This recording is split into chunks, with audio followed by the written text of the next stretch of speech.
সামনে তোমাদের talent search exam, তাই ক্লাস 6-এর ট্যালেন্ট সার্চ এক্সামে যে সমস্ত ম্যাথমেটিক্সগুলো আসতে পারে সেই ধরনের বেশ কিছু অঙ্ক আজকে তোমাদের সঙ্গে আলোচনা করব।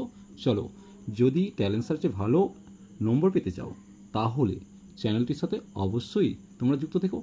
আমি আশা করছি এই ধরনের প্রশ্নই কিন্তু তোমাদের পরীক্ষাতে আসবে, তাই দেরি না করে ভিডিওটা প্রথম থেকে শেষ অবধি অবশ্যই দেখো। তাহলে প্রথমে দেওয়া আছে 25 টাকার 1/5 অংশ সমান কত। আমি এখানেই তোমাদের সলভ করে দিচ্ছি। দেখো তোমরা কি করবে, এখানে 25 টাকা বলেছে তো, তাহলে 25 গুণিত 1/5, তাহলে 5 দিয়ে 25কে কেটে 5 পাবো, সমান দিয়ে উত্তর আসবে 5 টাকা। তাহলে সঠিক উত্তর হয়ে যাবে 5 টাকা।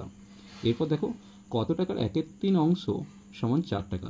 এই অঙ্কটা দেখো, এই অঙ্কটারই বিপরীত। এটা হচ্ছে 25 টাকার মানে গুণ করতে বলেছিল, আর এটা কত টাকার, প্রথমে যদি কত টাকার চায় তাহলে সেটা একটু ভাগ করার পদ্ধতিতে করবে। এক্স ধরে করলে হবে, কিন্তু তোমরা 6-এ পড়ছো তাই এক্স ধরে করবো না। তাহলে এক্ষেত্রে তোমরা করবে 4 ভাজিত 1/3 সমান দিয়ে 4 গুণিত কত হবে, 3-এর 1 হবে, সমান দিয়ে 4 3-এ 12 টাকা। তাহলে উত্তর হয়ে যাবে 12 টাকার 1/3 অংশ সমান 4 টাকা। এরপর দেখো 3-এর যে কোশ্চেনটা দিয়েছে, একটি বালতিতে 1/2 লিটার জল ধরে, এইরকম 7টি বালতিতে কত লিটার জল ধরবে। তোমরা খেয়াল করো, যদি একটা বালতিতে যদি হাফ লিটার জল ধরে তাহলে 7টা বালতিতে বেশি ধরবে, তাহলে হাফ লিটারকে আমরা 7 দিয়ে গুণ করব, তাহলে 7/2 লিটার হবে। এবার দশমিকে যদি উত্তর থাকে 3.5 লিটার হবে। এরপর দেখে নেব পরের কোশ্চেনটা, এখানে একটা যোগ দিয়েছে। এই ধরনের যোগ করার সময় তোমরা সবথেকে বড়টাকে উপরে লিখবে।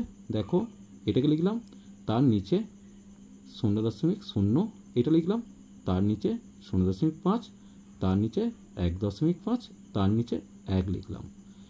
এই ধরনের দেখো দশমিক দিয়ে এগুলোকে তুমি ফিল আপ করতেও পারো, না করলেও কোনো অসুবিধা নেই। 5 বসলো, 5 বসলো, আবার 5 বসলো, আবার 5 বসলো। এখানে 1টা 2টো 3টে 4টে 5টা, তাহলে 5.45 উত্তর আসছে। এর পরের সংখ্যাটা দেখো, পরের অঙ্কটা 200 এর নিকটবর্তী মৌলিক সংখ্যা, 200 এর নিকটবর্তী মৌলিক সংখ্যা 199 হবে। এরপর দেখো এই অঙ্কটা কিন্তু খুবই ইম্পর্টেন্ট, এই অঙ্কটা কিন্তু পরীক্ষাতে এসেছে বিগত সালগুলিতে। কোশ্চেনটা দেখে নাও, একটি ঘড়িতে 3টি ঘন্টা বাজতে 4 সেকেন্ড সময় লাগে, 12টি ঘন্টা বাজতে কত সময় লাগবে। এখানে খেয়াল রাখবে, একটু ট্রিক্স ইউজ করো। 3 ঘন্টা বাজতে, তাহলে 3 ঘন্টা মানে এখানে ব্যবধান কিন্তু দুটো হবে, 3টে ঘন্টার মধ্যে ব্যবধান দুটো, তাহলে দুটি ঘন্টার ব্যবধানের সময় হচ্ছে 4 ঘন্টা 4 সেকেন্ড, 4 সেকেন্ড। একটি ব্যবধানের সময় কত হবে, 4/2 সেকেন্ড। আর এখানে 12টা ঘন্টা বাজতে 11টা ব্যবধান নেবে, তাহলে 11টি ব্যবধানের সময় কত হবে, 4 গুণিত 11/2, 2 দিয়ে কেটে 2 পেলাম, সমান দিয়ে 11 2 22 সেকেন্ড। তাহলে সঠিক উত্তর হবে 22 সেকেন্ড। এরপর দেখো এই অঙ্কটা কিন্তু তোমরা বারবার বলছি, 6 দাগের অঙ্কটা কিন্তু খুবই ইম্পর্টেন্ট। এই অঙ্কের প্যাটার্নেই কিন্তু অনেক অঙ্ক এসেছে।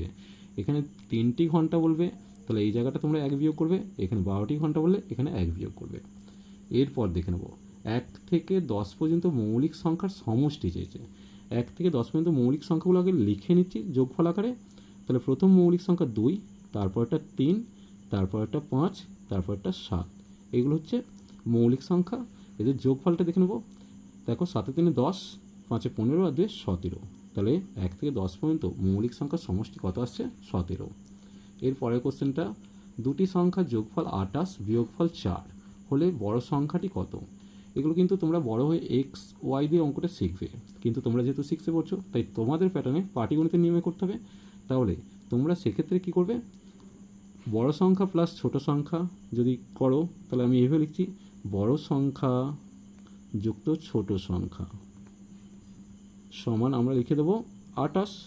তার নিচে লিখব বড় সংখ্যা মাইনাস ছোট সংখ্যা সমান দিয়ে কত লিখব, 4। এরপর তোমরা কী করবে, যোগ করবে। যোগ করলে কী হবে, ছোট সংখ্যা কেটে যাবে। তাহলে 2 ইন্টু বড় সংখ্যা সমান যোগ করলে কত আসছে, 32। অতএব বড় সংখ্যা সমান কত আসবে, বড় সংখ্যা সমান আসবে 32 ভাজিত 2 সমান দিয়ে 16। অতএব বড় সংখ্যাটি আসবে 16। খুব ইম্পর্টেন্ট কোশ্চেন, কিন্তু বারবার বলছি এই প্যাটার্নেই কিন্তু তোমাদের অঙ্কগুলো আসবে। অতএব তোমরা অঙ্কগুলো সলভ করে রেখো। এরপর দেখে নাও 3075 মিলিলিটারকে লিটারে প্রকাশ করো। দেখো আমরা জানি 1 লিটার, এখানে একটু খেয়াল করো, 1 লিটার সমান 1000 মিলিলিটার। তাহলে মিলিলিটারকে লিটারে প্রকাশ করতে গেলে আমরা 1000 দিয়ে ভাগ করব, 3075 ভাজিত 1000 লিটার হয়ে যাবে।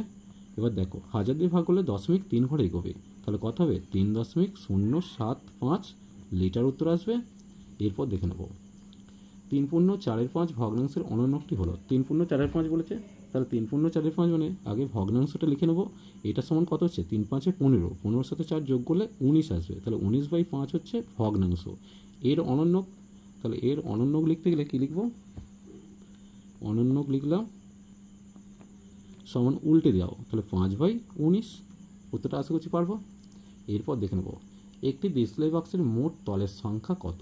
দেখো এগুলো জ্যামিতি পোর্শন থেকে দিচ্ছে, তোমরা দেশলাই বাক্স তো হাতে পাবে না, তোমরা যে ঘরটাতে বসে আছো সেই ঘরটার দিকে তাকাও। তাহলে কটা তল আছে, তোমার চারদিকে 4টে তল মানে দেয়াল আছে, চারদিকে 4টে দেয়াল, ওপরে ছাদ আছে, নিচে মেঝে আছে, তাহলে চারদিকে 4টে প্লাস ওপরে একটা নিচে একটা, মোট 6টা তল। তাহলে দেশলাই বাক্সের মোট কটা তল হলো 6টি। এরপর দেখে নেবো 12 যে কোশ্চেনটা দিয়েছে, বলছে নিচের কোনটির কোনো মাত্রা নেই। দেখো এখানে যে 4টে অপশন দিয়েছে ত্রিভুজ, সামুদ্রিক, বিন্দু, রম্বস।